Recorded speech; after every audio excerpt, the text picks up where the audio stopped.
El reino de los cielos es semejante a un hombre que sembró buena semilla en su campo. Pero mientras su gente dormía, vino su enemigo, sembró encima cizaña entre el trigo y se fue.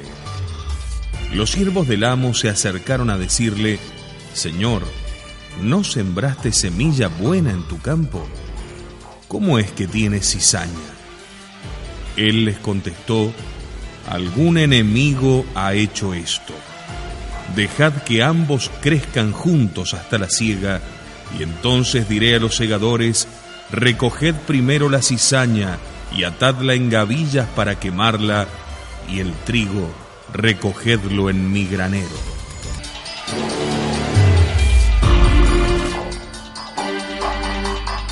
La semilla del diablo.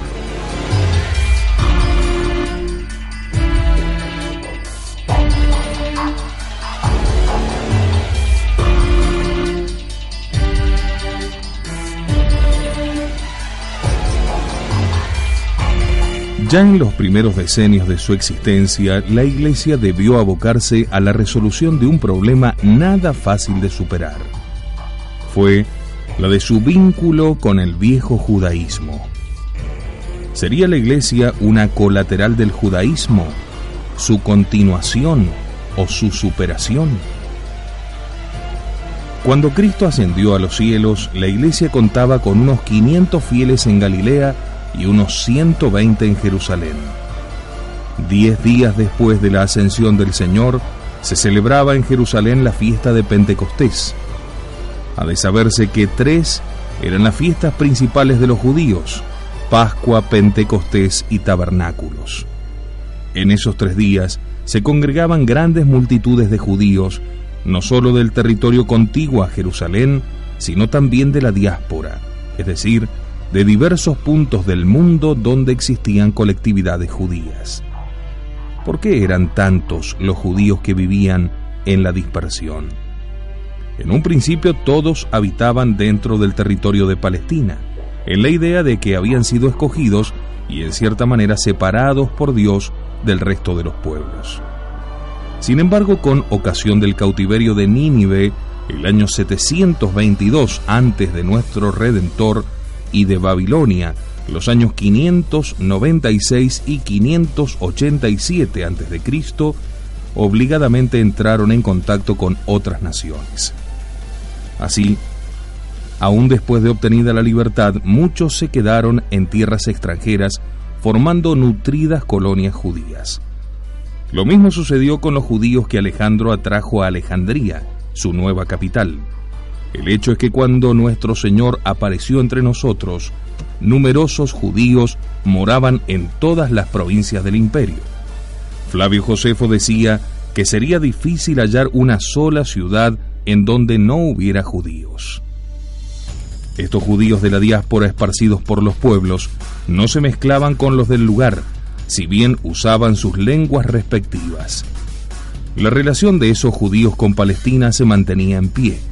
Jerusalén seguía siendo su capital espiritual y el Sanedrín su autoridad suprema.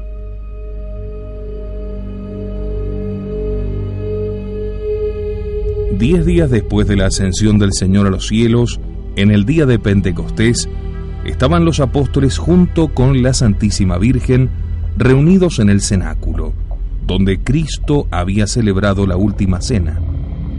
Y en medio de un viento impetuoso descendió sobre ellos el Espíritu Santo en forma de lenguas de fuego, según se les había anunciado. Los discípulos, hasta entonces ignorantes y cobardes, quedaron transformados en su inteligencia y en su voluntad, ahora llenos de lucidez y pletóricos de coraje. Rotos los candados de la cobardía que los mantenía encerrados allí por miedo a los judíos, se abrieron las puertas del cenáculo y comenzaron a predicar a la multitud que se congregaba en ese lugar. El discurso de Pedro fue decisivo. Varones israelitas, escuchad estas palabras. A Jesús, el Nazareno, varón acreditado de parte de Dios ante vosotros, con milagros, prodigios y señales, que Dios obró por él en medio de vosotros, según que vosotros mismos sabéis, a vosotros, dentro del plan prefijado y de la previsión de Dios, habiéndole entregado, clavándole en una cruz por manos de hombres sin ley, le disteis la muerte. Hechos de los Apóstoles 2:22. Movidos por estas palabras conmovedoras, 3.000 personas pidieron el bautismo.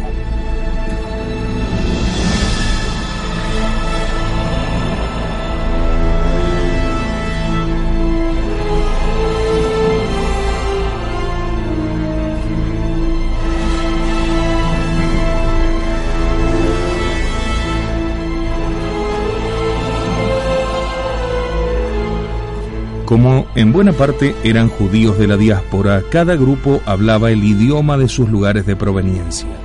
Con todo, según lo relata el texto sagrado, cada cual lo entendió en su propia lengua, con lo que quedó simbolizada la universalidad de la revelación cristiana por sobre las fronteras de los distintos países.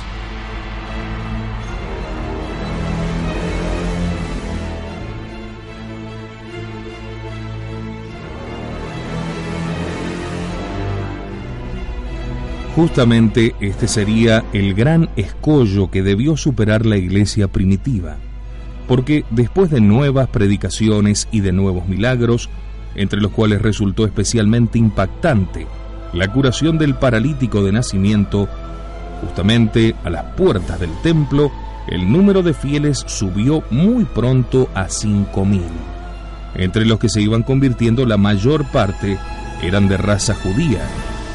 ¿Sería el cristianismo una rama de la religión judaica o se trataba de algo nuevo?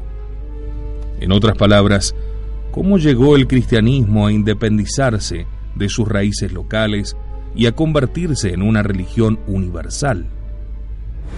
Nuestra santa religión se llama católica, es decir, universal. Ello es para nosotros algo obvio y aceptado sin reservas. Cristo envió a los suyos a todas las naciones, diciéndoles: seréis mis testigos en Jerusalén, en toda Judea, en Samaria y hasta el extremo de la tierra.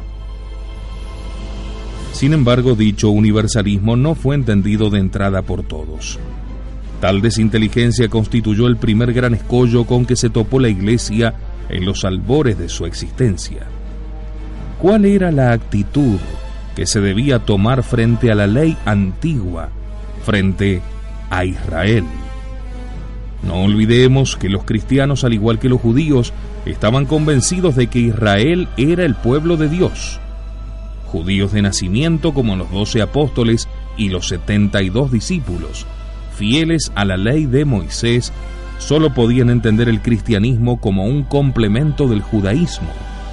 La iglesia no era sino la flor que coronaba el viejo tronco de Jesé. Resultaba lógico que así se pensara. Desde hacía siglos, Israel esperaba al Mesías. Los profetas le habían enseñado que saldría de sus filas y que vendría a establecer el reino de Dios, implantando en la tierra la justicia y la paz. Es cierto que la mayor parte de los judíos, cuando pensaban en el futuro reino, lo concebían como un reino prevalentemente material, no como un reino espiritual. Pero siempre era para todos, judíos y cristianos, el reino de Israel. Por algo Dios le había prometido a Abraham que tendría una descendencia inmensa, y a Moisés le anunció que entablaría una alianza con su gente, merced a la cual él sería su Dios e Israel la parte de su herencia. Y a David le aseguró que el Mesías provendría de su casa real. El mismo Cristo afirmaría que él no había venido a abrogar la ley, sino a darle pleno cumplimiento. Más aún, les encargaría a los discípulos que cuando se lanzasen a la predicación de la buena nueva, empezaran por los judíos.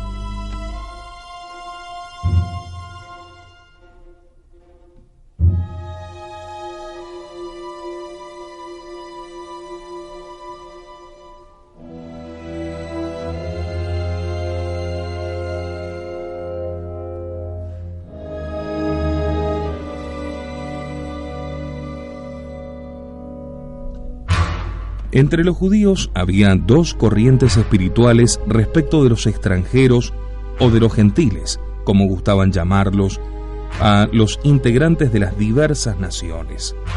Una era la del particularísimo estado en el que se encontraba.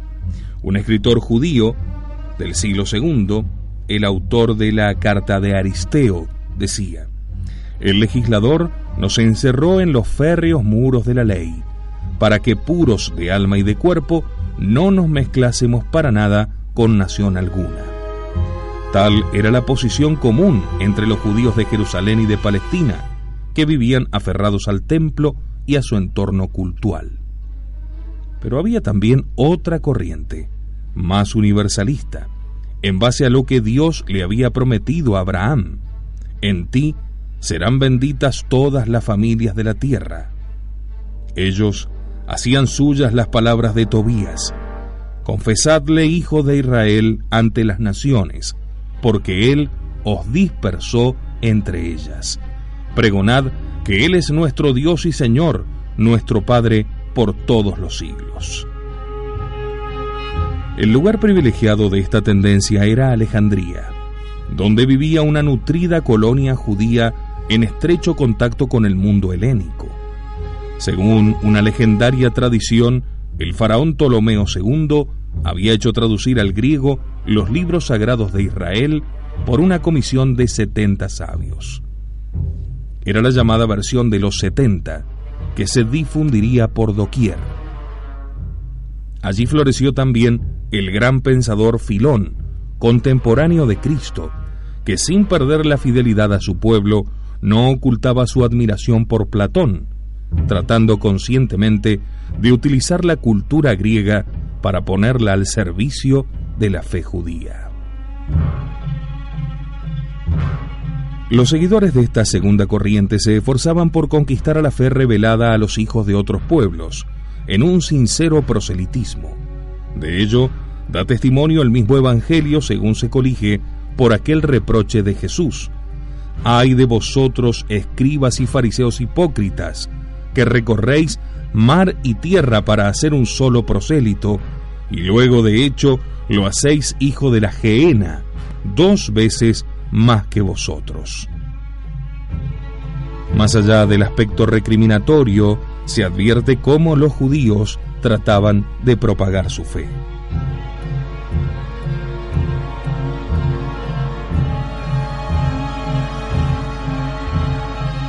Había pues una multitud de prosélitos. Unos eran los prosélitos de la puerta, llamados así porque sólo podían franquear la puerta del primer atrio del templo de Jerusalén. Debían reconocer al Dios verdadero, observar el sábado, contribuir al sostenimiento del templo y frecuentar la sinagoga. Los otros, los llamados prosélitos de la justicia, eran los que, aceptando el Pentateuco y la circuncisión, entraban en la comunidad de la alianza y se hacían judíos de nación y de religión.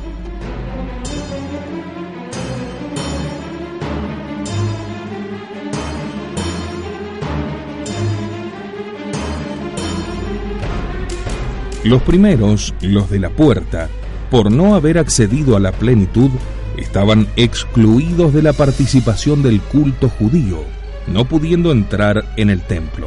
Eran judíos, sí, pero de segunda categoría. Pues bien, para los primeros cristianos la iglesia era algo así como una rama de la sinagoga, una rama peculiar, por cierto, diferente, ya que no era incluible ni en las filas de los fariseos, con sus filacterías en la frente, ni tampoco de los saduceos, porque no huían como estos del mundo. Era una rama a la que Dios había revelado el sentido real de las profecías, por lo que podían anunciar con certeza: ha llegado el Mesías.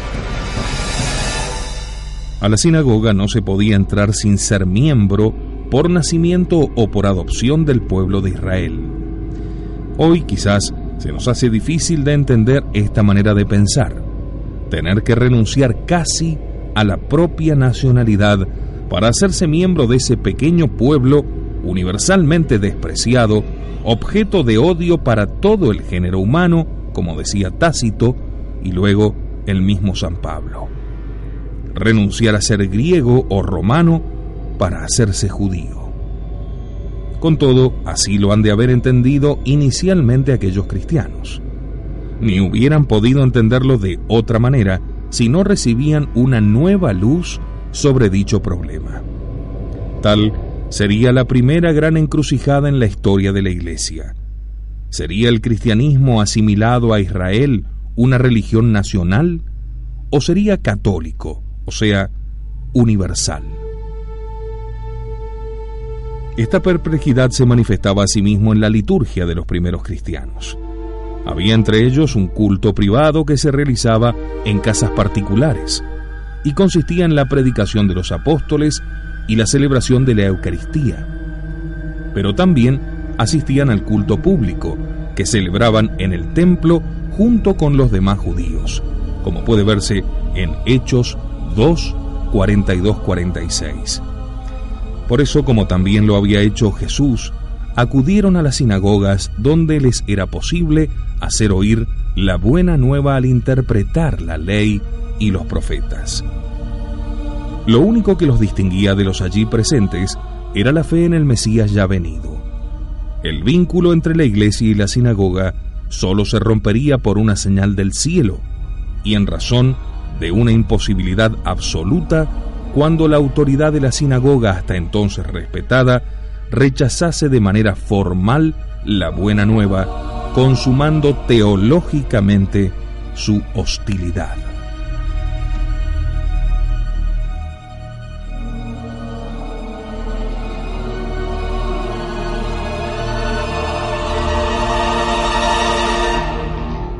Si bien es cierto que, al afirmar que Jesús era el Mesías, los miembros de la nueva comunidad se ponían en rebeldía con la ley, ya que su jefe había sido condenado por el tribunal sagrado, al principio ni el Sanedrín, ni los fariseos, ni los saduceos se alarmaron demasiado por los progresos del cristianismo. Eliminado el jefe, sin que sus discípulos lo defendieran, nada parecía de temer. Por lo demás, la nueva secta, aun cuando había ganado el favor del pueblo, resultaba insignificante frente al aparato judío y al antiguo culto que persistía serenamente, por lo que no se veía prudente perseguirla. Pero las cosas comenzaron a enrarecerse cuando cierto día, a la hora de la oración vespertina, Pedro y Juan se dirigieron al templo para orar. A la entrada yacía un tullido de nacimiento que les pidió una limosna.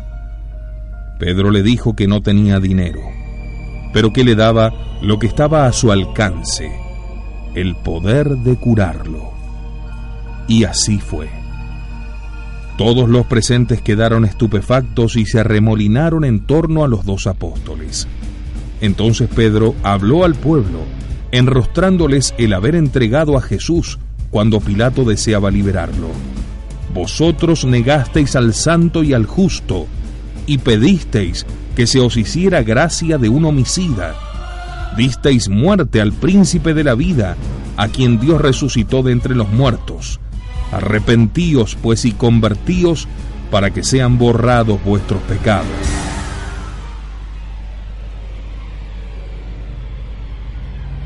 Prosiguió diciéndoles que Dios había preanunciado estas cosas por los profetas, así como por Moisés.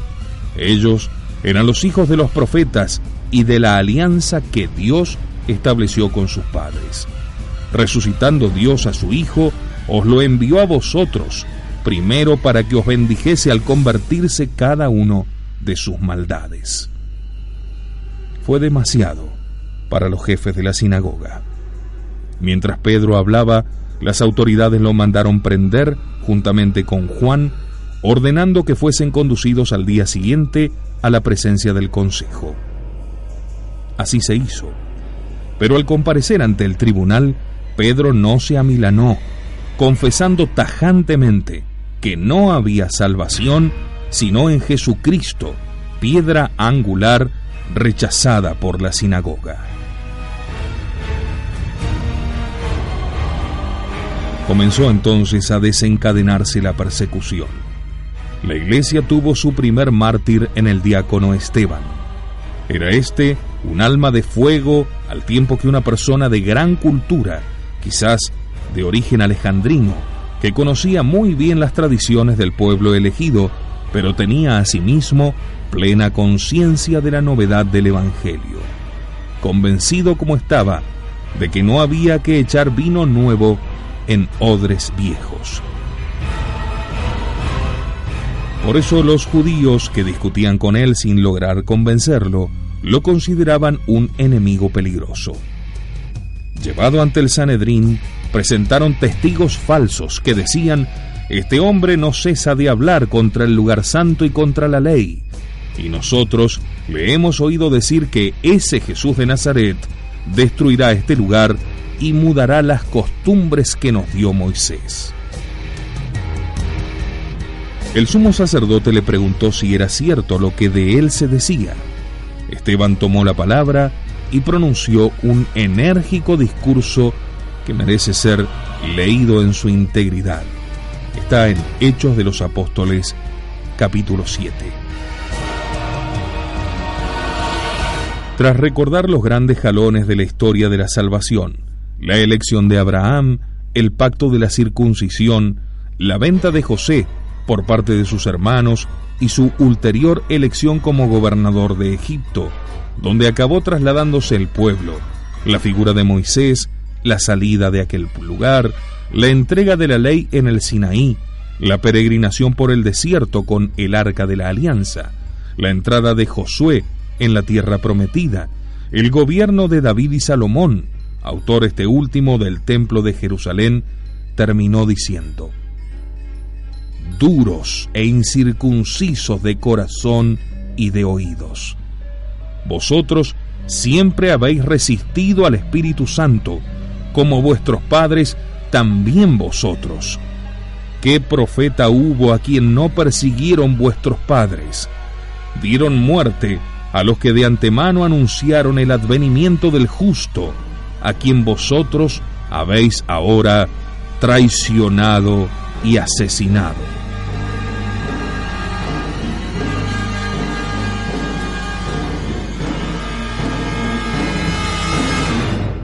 Esteban fue lapidado y murió orando por sus enemigos.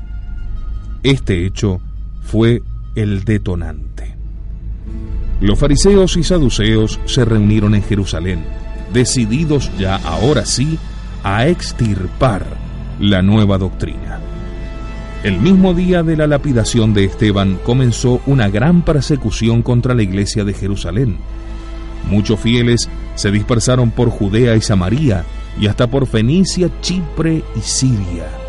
Uno de ellos, el diácono Felipe, se dirigió a tierra de los samaritanos para anunciarles la buena nueva, lo que para los judíos ha de haber constituido una especie de escándalo, ya que odiaban a los samaritanos, descendientes de un revoltijo pagano cuya sangre, al decir de los rabinos, era más impura que la sangre de los cerdos.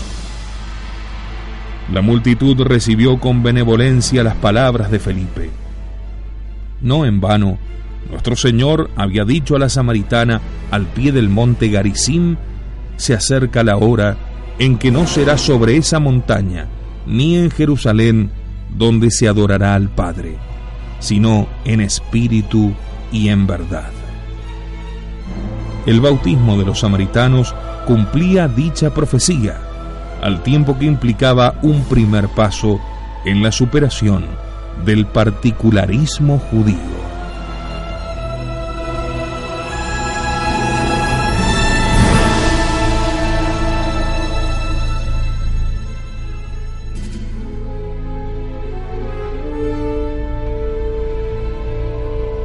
Felipe pronto dio un segundo paso. Por indicación especial del cielo, salió de Samaria y se dirigió hacia el sur, de Jerusalén a Gaza. Mientras iba caminando, se detuvo junto a él una carroza donde viajaba un oficial de Etiopía, ministro de la reina Candace. Era uno de esos gentiles simpatizantes del judaísmo que sin duda había ido a adorar a Dios en el templo de Jerusalén. Estaba leyendo precisamente la Sagrada Escritura, más concretamente un texto de Isaías donde se profetizaba la venida de un Mesías doloroso. Felipe se ofreció a interpretárselo. Resultó tan convincente su explicación del cumplimiento en Cristo de aquella profecía que, ipso facto, el viajero se convirtió, pidió ser bautizado y recibió allí mismo el agua salvadora en un arroyo cercano a la carretera. Mientras tanto, la persecución arreciaba. Uno de los perseguidores se llamaba Saulo y había asistido a la lapidación de Esteban. Este hombre fogoso, que respiraba todavía amenaza y matanza contra los discípulos del Señor, se presentó al sumo sacerdote pidiéndole cartas de recomendación para Damasco, cartas dirigidas a las sinagogas, a fin de que, si allí había algunos que siguiesen este camino, así hombres como mujeres, los llevase atados a Jerusalén. Como sabemos, mientras hacía este viaje, fue milagrosamente convertido por Dios, quien lo arrojó del caballo de su soberbia. De allí pasó a Arabia, donde se recogió en la soledad, y se fue disponiendo para mejor cumplir la alta vocación que le había sido revelada. Vuelto a Damasco y amenazado de muerte ahora por los judíos enfurecidos contra él, se escapó de noche, ayudado por los fieles. Dirigióse a Jerusalén para conversar con el jefe de los apóstoles. Allí permaneció 15 días. Luego se encaminó hacia Tarso, su ciudad natal, luego a Antioquía, desde donde Bernabé lo había llamado. Nos hemos detenido un tanto en su figura, ya que el papel de Pablo en este gran tema de la catolicidad resulta inobviable.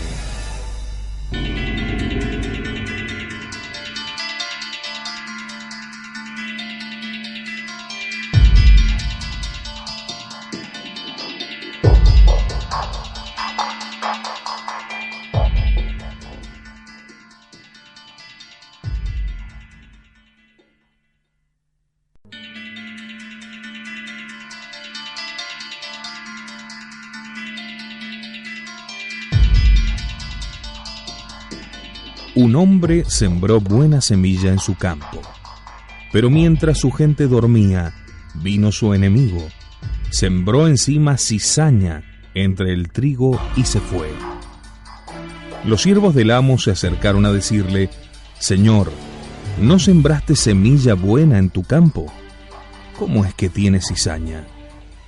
Él les contestó: algún enemigo ha hecho esto.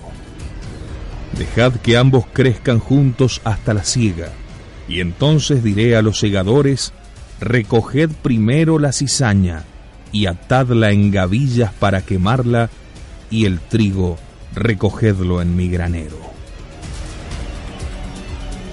El enemigo ha tratado de destruir la obra de Cristo desde el principio. Donde Cristo sembraba su semilla, el diablo metió la cizaña. Esto es la semilla del diablo.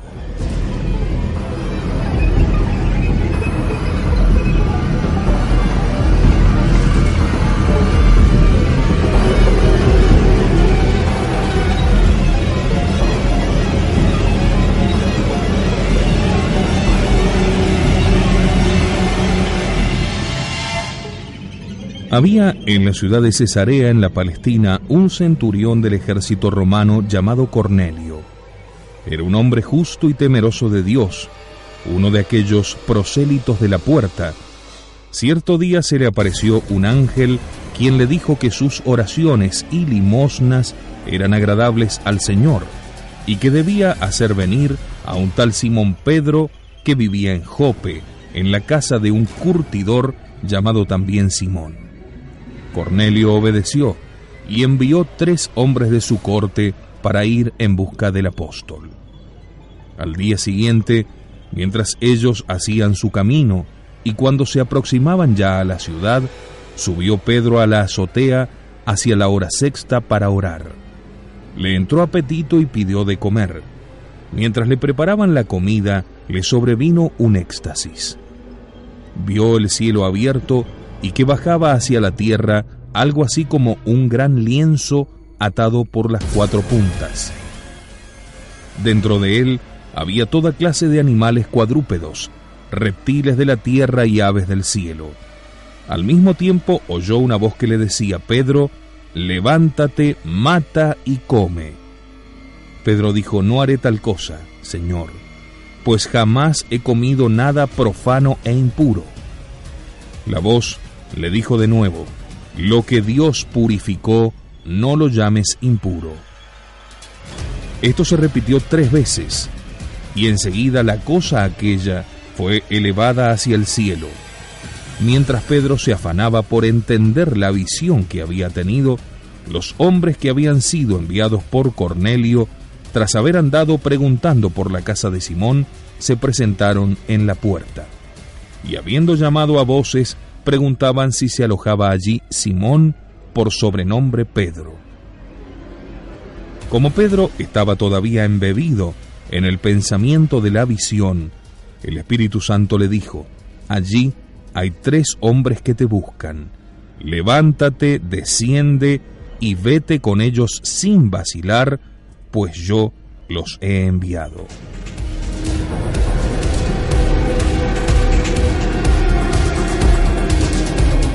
Pedro, obediente a las indicaciones de lo alto, acompañó a los enviados hasta Cesarea. Cornelio le explicó la visión que había tenido y le señaló su disposición a escuchar lo que el Señor le había ordenado al apóstol. Entonces Pedro dijo: ahora comprendo que Dios no hace acepción de personas, sino que en cualquier nación el que le teme y practica la justicia le es grato. Hechos 10, 34-35.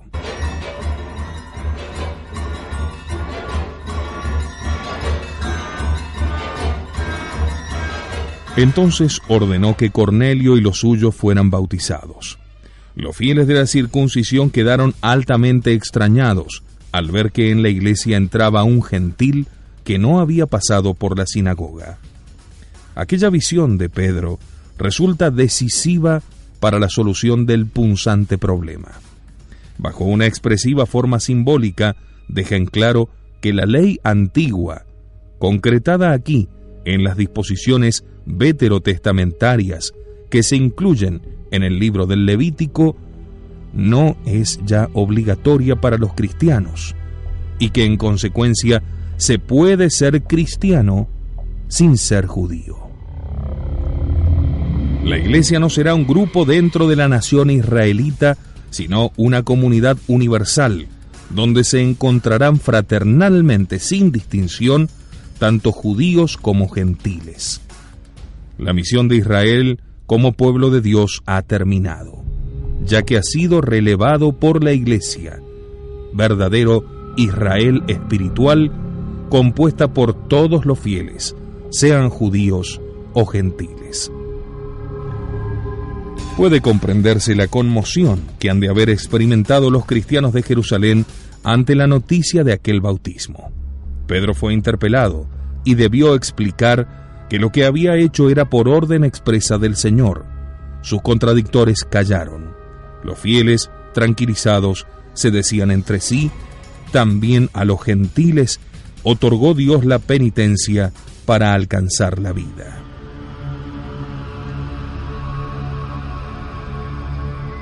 Luego de este hecho, podía parecer que las dificultades habían terminado, ya que la vacilación había sido zanjada por Dios mismo. Pero ello sería desconocer la fuerza de las pasiones humanas. Aquellos cristianos judíos que ponían la adhesión a su raza por encima de la fe, no renunciaron tan fácilmente a su idea de la supremacía de Israel. Dicha idea, por así decirlo, se les había hecho piel. Al parecer, dejaron pasar el bautismo de Cesarea como algo excepcional, que no hacía una regla. Quizás algunos hasta pusieron en duda la visión misma de Pedro, cual si éste fuese un soñador. En todo caso, siguieron pensando como antes, en la seguridad de que no se podía ser cristiano sin haberse antes hecho judío.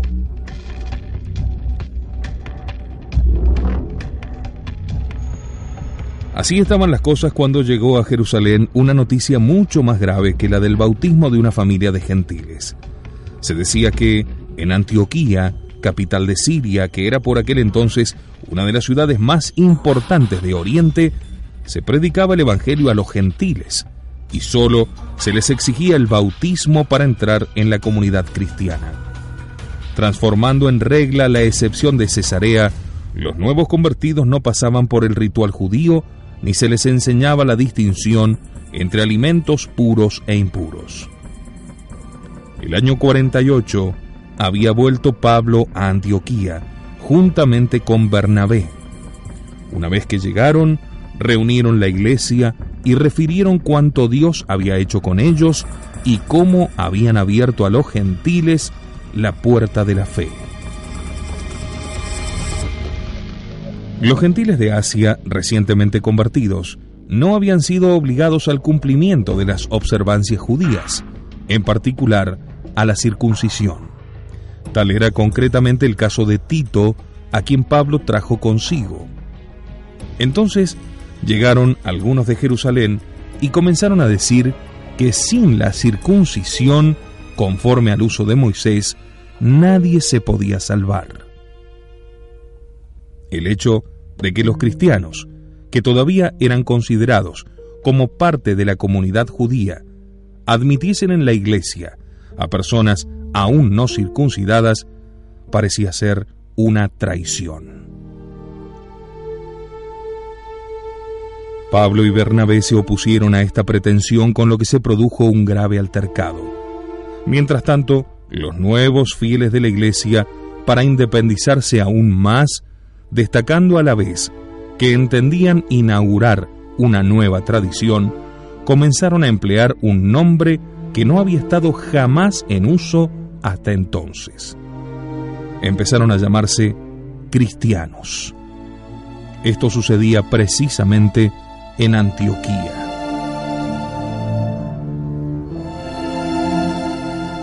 El escándalo se iba haciendo mayúsculo. Los privilegios de Israel parecían quedar destrozados, pero ahora sus defensores se topaban con Pablo, una personalidad que aún no habían conocido, el mayor genio del cristianismo naciente, un hombre recio, a veces colérico, pero lleno de caridad y de ternura. Al cabo se decidió que Pablo y Bernabé y algunos otros de entre ellos subieran a Jerusalén donde los apóstoles y presbíteros para tratar de esta cuestión. Ellos pues, despedidos por la iglesia, atravesaron la Fenicia y la Samaria, refiriendo la conversión de los gentiles y causando grande gozo a todos los hermanos.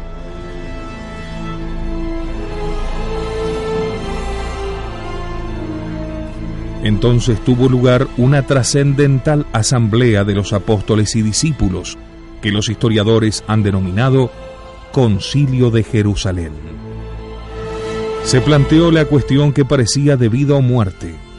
Algunos cristianos provenientes de las filas de los fariseos defendieron la tesis de la necesidad de la circuncisión para los gentiles. Después de oír las razones de una y otra parte, se levantó San Pedro y de manera categórica anunció la solución a la que todos debían atenerse.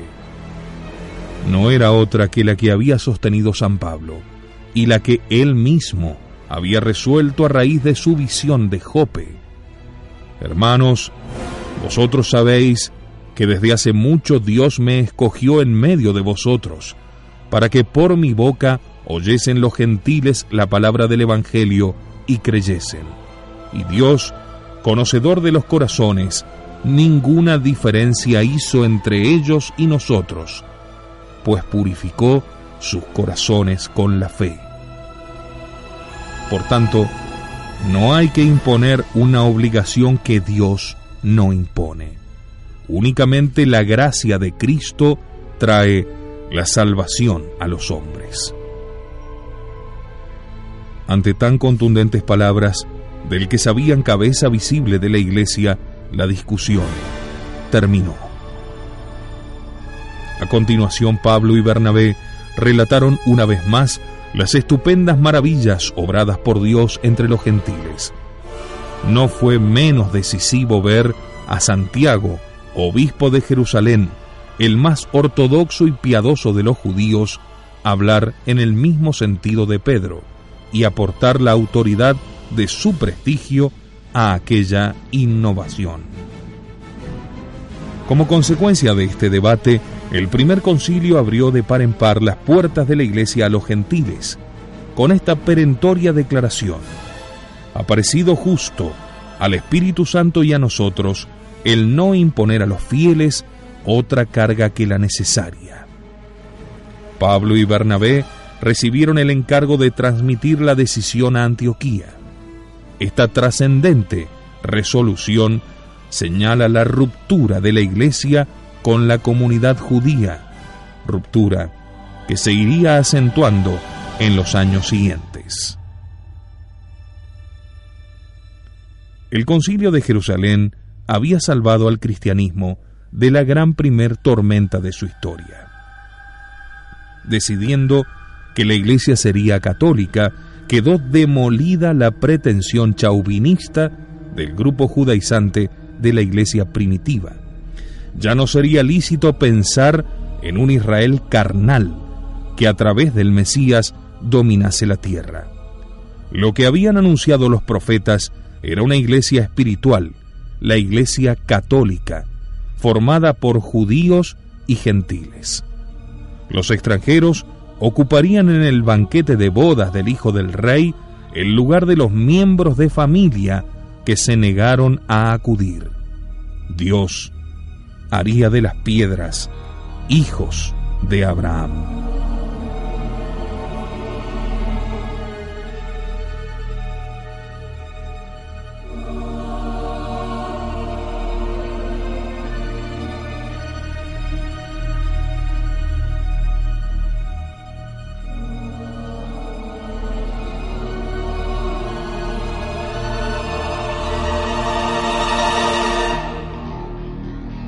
Tras el concilio, Pedro se dirigió a una nueva misión, recalando primero en Antioquía. Al principio compartió sucesivamente con las dos partes de la comunidad, la judeo-cristiana y la gentil-cristiana. Pero luego, para no escandalizar a los círculos aún judaizantes, se abstuvo de comer con los cristianos provenientes de la gentilidad. Al saberlo, San Pablo se lo reprochó vivamente, según lo relata en su carta a los Gálatas. Cuando Cefas fue a Antioquía, me enfrenté con él cara a cara, porque era digno de reprensión. Pues antes de que viniesen algunos del grupo de Santiago, comía con los gentiles, pero una vez que aquellos llegaron, se retraía y apartaba de ellos por miedo a los de la circuncisión. Y los demás judíos le imitaron en la misma simulación, tanto que hasta Bernabé se dejó arrastrar por esta simulación. Pero en cuanto vi que no procedían rectamente según la verdad del Evangelio, dije a Cefas delante de todos: si tú, siendo judío, vives como gentil y no como judío, ¿por qué obligas a los gentiles a judaizar? Gálatas 2, 11, 14. ¿Obró Pedro así por simple cobardía? Lo que pasa es que las preocupaciones de Pedro y de Pablo eran diversas. Para Pablo, que pensaba principalmente en los cristianos que venían de la gentilidad, lo esencial era librar al cristianismo de las ataduras judías. En cambio, Pedro, que temía la defección de los judeocristianos, muy dependientes todavía del chauvinismo judío, y su posible retorno al judaísmo, trataba de conservarlos, mostrándoles que era posible ser a la vez fiel a la fe cristiana y a la ley judía. Desde este momento, San Pablo se resigna a prescindir del judeocristianismo. Solo piensa en el porvenir de la iglesia en los ambientes griegos. Si bien Tanto su formación como su origen hacían de él un perfecto judío, y por eso se declaraba orgulloso de pertenecer al pueblo elegido. Su vocación lo inclinaría más a los gentiles. Para ello, lo preparaban su nacimiento en Tarso, su cultura helénica, su ciudadanía romana, sus aptitudes filosóficas, su larga experiencia de la vida, su repentina y elocuente conversión, y sobre todo, las extraordinarias gracias que le fueron comunicadas. Tal sería su vocación específica en la iglesia primitiva.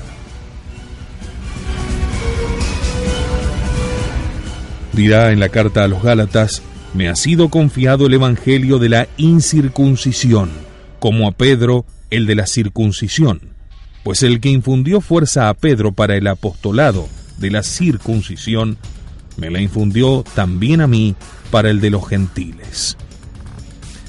Sin embargo, a fin de dejar sentado el derecho de los judíos, que eran los llamados en primer lugar, los más cercanos, comenzó siempre su ministerio predicando en las sinagogas, a las que por lo demás acudían muchos prosélitos de la puerta, que podían transmitir mejor a los gentiles la buena nueva. San Pablo fue infatigable en el cumplimiento de su vocación de apóstol de las naciones, recorriendo Chipre, Neápolis, Macedonia, Tesalónica, Atenas, Corinto, Éfeso, Roma, España. En el año 58 volvió a Jerusalén sabiendo a lo que se exponía. Luego de hacerle una visita a Santiago, se dirigió al templo con 4 conversos. Algunos judíos de Asia lo reconocieron y, acusándolo injustamente de hablar contra la ley y de haber profanado el lugar sagrado, introduciendo en él a un grupo de gentiles, levantaron contra él una sedición. Pablo fue detenido por los romanos. Cuando supo que lo iban a azotar, hizo valer su título de ciudadano romano. Como un grupo de judíos concibió el propósito de asesinarlo, el tribuno lo envió a Cesarea, al procurador Félix. Este, a pesar de reconocer su inocencia, lo retuvo 2 años en prisión. En el 59 Félix era reemplazado por Festo. Los judíos reclamaron que Pablo fuese llevado de nuevo a Jerusalén, pero como éste apeló al César, Festo decidió mandarlo a Roma, donde permaneció en libertad vigilada entre el año 61 al 63. Desde allí envió cartas a los colosenses, efesios y filipenses. Liberado en el 63, prosiguió su actividad misionera, mal visto todavía por los judíos cristianos. En el año 64 Roma fue incendiada. Nerón, a instancia de Popea, su mujer judía, echó la culpa a los cristianos. La muerte de San Pablo puede situarse en el año 67, muy probablemente a raíz de haber sido denunciado a las autoridades romanas como sedicioso por algunos judeocristianos. Como se ve, San Pablo fue fiel hasta el fin a su convicción católica.